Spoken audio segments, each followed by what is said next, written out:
देखिए, भारत के चाहे वो ईरान हो, चाहे वो इज़राइल हो या यूनाइटेड स्टेट्स ऑफ अमेरिका हो, सभी के साथ मित्रवत संबंध हैं। 48 वर्षों की शैक्षणिक उत्कृष्टता के साथ 23 से भी ज्यादा प्रमुख बीटेक प्रोग्राम्स और 600 से अधिक अंतर्राष्ट्रीय छात्रों के साथ विज्ञान डीम्ड टू बी यूनिवर्सिटी देश की बेहतरीन यूनिवर्सिटी में से एक है। और भारत ने इस पूरे इज़राइल ईरान के कॉन्फ्लिक्ट के संदर्भ में जो भारत का विदेश मंत्रालय है, उसने अपना जो बयान दिया था, उसमें ये स्पष्ट रूप से कहा था कि दोनों ही पक्षों को रेस्ट्रेंट बरतने की आवश्यकता है और डी एस्केलेशन की नितांत आवश्यकता है। और दोनों ही पक्षों को, इज़राइल और ईरान को, डी एस्केलेशन के लिए प्रयास करने चाहिए, संवाद के लिए प्रयास करना चाहिए। और जाहिर है कि भारत का जो ये अप्रोच है वो संतुलित है, विवेकपूर्ण है, बुद्धिमत्तापूर्ण है, जिम्मेदारी भरा है। भारत के संबंध इज़राइल के साथ भी प्रगाढ़ और गहरे हैं। इज़राइल भारत का मेजर डिफेंस पार्टनर है। वहीं ईरान के साथ भारत के सिविलाइजेशनल टाइज़ हैं और भारत तो ईरान में चाबहार का पोर्ट भी डेवलप कर रहा है। ईरान के साथ भारत के जो एनर्जी से संबंधित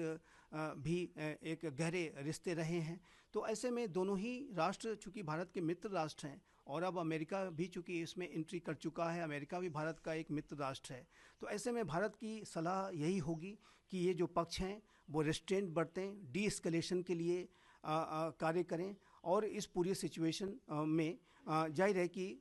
एक शांति को स्थापित करने की आवश्यकता है। तो भारत का जो अप्रोच है बहुत ही कंसिस्टेंट है और क्लियर है कि भारत शांति के साथ खड़ा है, संवाद के साथ खड़ा है और भारत इन्हीं इस तरीके की अपील के साथ ही इन दोनों राष्ट्रों के साथ और अब अमेरिका के साथ भी इसी तरीके की बात निसंदेह रखेगा कि वहाँ पर डी एस्केलेशन होना चाहिए, कोई फर्दर इसका एस्केलेशन अब ना हो। ये आज के समय की आवश्यकता है। लेकिन भारत का यदि ईरान के न्यूक्लियर प्रोग्राम के संदर्भ में अगर पिछला इतिहास हम देखें तो भारत ने IAEA के कई ऐसे रेजोल्यूशंस रहे जिसमें कि भारत ने ईरान के खिलाफ वोटिंग की थी और भारत भी इस बात को मानता है कि जो मिडिल ईस्ट रीजन में ईरान को अपने जो न्यूक्लियर प्रोग्राम और न्यूक्लियर जो वेपन्स को हासिल करने की जो महत्वाकांक्षा है उसको लगाम लगाना चाहिए और इस तरीके के जो न्यूक्लियर वेपन्स को एक्वायर करने की जो मंशा है वो पूरे मिडिल ईस्ट रीजन के लिए डिस्टेबलाइजिंग होगी और ये परमाणु प्रसार का भी कार्य करेगा। अनेक इस तरीके के जो महत्वाकांक्षाएं अगर बढ़ेंगी तो इससे न्यूक्लियर वेपन्स के अधिक से अधिक प्रसार का खतरा भी बढ़ेगा, जो कि पूरे न सिर्फ मिडिल ईस्ट रीजन के लिए बल्कि पूरे मानव के लिए भी खतरा साबित हो सकता है। तो भारत का जो पिछला जो ईरान के संदर्भ में, ईरान के न्यूक्लियर प्रोग्राम के संदर्भ में स्टैंड रहा है वो यही रहा है कि ईरान को अपने न्यूक्लियर वेपन्स के प्रोग्राम पर लगाम लगानी चाहिए। लेकिन वर्तमान स्थितियों में जाहिर है कि भारत की सरकार ने, आज की प्राइम मिनिस्टर मोदी के नेतृत्व की जो सरकार है उसने सभी पक्षों को रिस्ट्रेंट बरतने की ही सलाह दी है और भारत आगे भी इसी तरीके के अप्रोच पर कायम रहेगा, ये स्पष्ट रूप से दिखाई देता है, जो कि मेरे असेसमेंट के मुताबिक एक बेहद संतुलित अप्रोच है। और आज के समय में कि जब मिडिल ईस्ट रीजन में इतने तनाव की स्थिति व्याप्त हो गई है, ऐसे में जो वॉइस ऑफ विजडम और की बात होनी चाहिए और जो कि हमारे प्रधानमंत्री श्री नरेंद्र मोदी ने साइप्रस में जिस बात को दोहराया कि ये युग युद्ध का युग नहीं है, तो जाहिर है कि इस प्राइम मिनिस्टर मोदी के जो एक शांति का जो संदेश वो रशिया यूक्रेन के संदर्भ में उन्होंने जो दिया था वो संदेश आज भी उसका महत्व है और भारत तो यही आशा करेगा कि अब यहाँ से इस युद्ध का कोई फर्दर एस्केलेशन ना हो और स्थितियाँ अब शांति की तरफ जाएँ, यही भारत की अपेक्षा होगी। ये रहा है, ज़्यादातर लोगों का मत ये रहा है। भारत ने भी कई बार IAEA में ईरान के खिलाफ वोटिंग की थी कि ईरान को न्यूक्लियर वेपन्स का एम्बिशन त्याग देना चाहिए और ये वहाँ की शांति ये अमेरिका ने डायरेक्ट इंटरव्यू कर दिया है ईरान के बेसों पर। इजराइल अमेरिका अब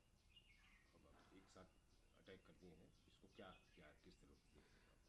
देखिए, यूनाइटेड स्टेट्स ऑफ अमेरिका के द्वारा एक बहुत ही बड़ी मिलिट्री कार्रवाई की गई है और ये अमेरिका के स्ट्रेटजिक बॉम्बर्स के द्वारा ईरान के 3 न्यूक्लियर साइट्स फोर्दो, नतांज और इस्फहान पर एक बड़ा हमला किया गया है और इस बात की प्रबल संभावना दिखाई दे रही थी कि यूनाइटेड स्टेट्स ऑफ अमेरिका ऐसी किसी सीधी मिलिट्री कार्रवाई में उतर सकता है, क्योंकि चाहे वो आज का यूनाइटेड स्टेट्स ऑफ अमेरिका का ट्रंप प्रशासन हो या पिछले अन्य अमेरिकी प्रशासन रहे हों, सभी ने इस बात की संकल्पबद्धता लगातार व्यक्त की थी कि वो ईरान को न्यूक्लियर वेपन्स एक्वायर नहीं करने देंगे। और इजराइल तो ईरान के न्यूक्लियर वेपन्स को अपने लिए एक एग्जिस्टेंशियल थ्रेट के तौर पर देखता है। तो ऐसे में जब ईरान अपने न्यूक्लियर वेपन्स के प्रोग्राम को तेज गति से आगे बढ़ा रहा था और IAEA की बोर्ड ऑफ गवर्नर्स की बैठक में भी इस बात को स्वीकार किया गया था कि ईरान अपने यूरेनियम इनरिचमेंट के प्रोग्राम को तेज गति से आगे बढ़ा रहा है, तो ऐसे में ये जो बड़ी मिलिट्री कार्रवाई अपेक्षित थी, इमिनेंट थी। और ये जो एक्शन इजराइल ने लिया और उसके बाद अब अमेरिका जिस तरह से सीधे इस पूरे युद्ध में उतर गया है, वो जाहिर है कि एक मेजर एस्केलेशन है और ये एक बड़ी मिलिट्री कार्रवाई अमेरिका ने की है। और मेरे असेसमेंट के मुताबिक ईरान इसे ज़रूर रिस्पॉन्ड करेगा, लेकिन जो ईरान को जाहिर है कि इस इजरायली और अमेरिकन एक्शन से एक बहुत ही बड़ा डिवास्टेटिंग ब्लो उसे झेलना पड़ा है, एक उसे विनाशकारी क्षति उठानी पड़ी है। और ईरान के जो डीप अंडरग्राउंड जो न्यूक्लियर फैसिलिटीज़ हैं वो इस हमले में बड़े तरीके से उसको क्षति पहुंची है, स्पष्ट है। और वो जो विशेष रूप से जो फोर्डो का जो सबसे महत्वपूर्ण न्यूक्लियर साइट थी, वो ऐसी रिपोर्ट्स हैं कि वो तबाह हुई है। और अन्य जो न्यूक्लियर साइट्स चाहे वो नतांज हो चाहे इस्फहान हो, उसको भी अमेरिका ने विनाशकारी क्षति उस पर पहुंचाई है। तो ये इस पूरे इजराइल ईरान के बीच का जो युद्ध चल रहा था उसका एक मेजर एस्केलेशन है। और अमेरिका की इस पूरे युद्ध में एंट्री ने इस पूरे युद्ध के स्वरूप को और भी बड़ा कर दिया है। ईरान इसे ज़रूर रिस्पॉन्ड करने की कोशिश करेगा, लेकिन मेरा ऐसा मानना है कि यदि ईरान ने कोई और भी बड़े कदम उठाए इजराइल के ऊपर या अमेरिका के बेसिस के ऊपर, अगर ईरान ने कोई बड़ा एक्शन लिया, तो फिर आने वाले समय में अमेरिका और इजराइल संयुक्त रूप से ईरान के ऊपर फिर से कोई बड़ी कार्रवाई कर सकते हैं, और जो कि ईरान के लिए और भी ज़्यादा घातक साबित हो सकता है। चाइना और रशिया क्या रोल होगा इस पूरे सिनेरियो में? देखिए, चाइना और रशिया ने ईरान और इजराइल के बीच में चल रहे युद्ध के संदर्भ में इजराइल के की आलोचना की थी और ईरान के प्रति अपनी सहानुभूति और अपना सपोर्ट दिखाया था। और चाइना के राष्ट्रपति शी जिनपिंग और रशिया के राष्ट्रपति व्लादिमीर पुतिन के बीच में जो हाल के समय में फ़ोन से वार्ता हुई थी, उसमें भी इसी तरीके का ईरान को सपोर्ट करने के जो सेंटिमेंट्स हैं वो उन दोनों नेताओं ने दिखाए थे। लेकिन मेरा ऐसा मानना है कि चाहे वो रशिया हो या चाइना हो, वो दोनों इस पूरे युद्ध में कोई डायरेक्ट इंटरवीन करने से बचेंगे। दोनों ही राष्ट्रों की तरफ से, चाइना और रशिया की तरफ से जो बयान आए हैं उसमें डी एस्केलेशन को करने की बात कही गई है, शांति को स्थापित करने की बात कही गई है। और इन दोनों राष्ट्रों के बयानों से ऐसा बिल्कुल भी प्रतीत नहीं होता कि वो किसी तरीके का डायरेक्ट इंटरवेंशन इस पूरे इजराइल, ईरान और अब US भी इसमें शामिल हो गया है, तो उसमें करने की मंशा वो रखते हैं। लेकिन इसमें कोई दो राय नहीं है कि चाइना और रशिया का जो सपोर्ट है वो बयानों के स्तर तक ही अगर देखें तो वो ईरान के साथ है। इस अमेरिका के इंटरवेंशन से मिडिल ईस्ट में आर्थिक स्थिति पर क्या प्रभाव पड़ेगा, तेल की स्थिति पर क्या प्रभाव पड़ेगा? देखिए, यूनाइटेड स्टेट्स ऑफ अमेरिका के द्वारा ये जो कार्रवाई ईरान के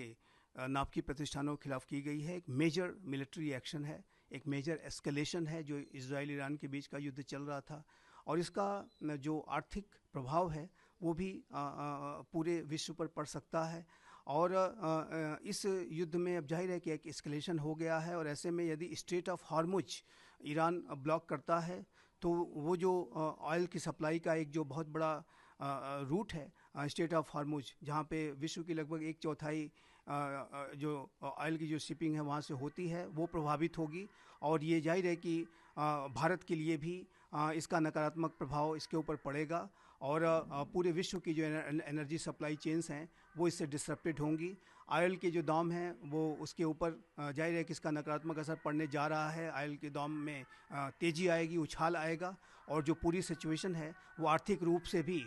पूरे विश्व के लिए अनेक तरीके के नकारात्मक घटनाक्रमों का और चिंता का कारण बनेगी। ये स्पष्ट रूप से दिखाई देता है।